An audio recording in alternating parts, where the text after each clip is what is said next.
So చాలామంది comment చేసి breast role ఎట్లా చేయాలో అడుగుతున్నారు. సో వాళ్ళ కోసం ఈ వీడియో. సో ఇక్కడ నాంచాకు ఉందిగా, ఈ రాడ్ని ఏ రాడ్ అనుకుందాం, ఈ రాడ్ని బి రాడ్ అనుకుందాం. సో ఇప్పుడు ఏ రాడ్ పట్టుకున్నాం కదా, మీ ఇట్లా స్వింగ్ చేసి చైన్ని మీ బ్రెస్ట్ మీద వేసుకోవాలి. మళ్ళీ ఏ రాడ్ వదిలేసి బి రాడ్ పట్టుకోవాలి. సో బి రాడ్ చేతిలో ఉంది కదా, ఇప్పుడు మళ్ళీ చైన్ని మళ్ళీ బ్రెస్ట్ మీద వేసుకొని బి రాడ్ వదిలేసి ఏ రాడ్ పట్టుకోవాలి. సో ఏ రాడ్ చైన్ బ్రెస్ట్ మీద, ఏ రాడ్ వదిలేసి బి రాడ్, మళ్ళీ బి రాడ్ చైన్ బ్రెస్ట్ మీద, బి రాడ్ వదిలేసి ఏ రాడ్. అదే స్లోగా నేను మూమెంట్లో చూపిస్తాను చూడండి.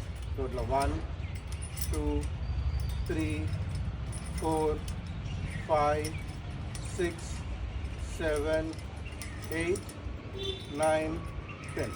సో ఈ బ్రెస్ట్ రోల్ చాలా ఇంపార్టెంట్. ఇది వస్తేనే ఇట్లా చాలా మూమెంట్స్ మీరు చేయవచ్చు అనమాట బ్రెస్ట్ రోల్తో.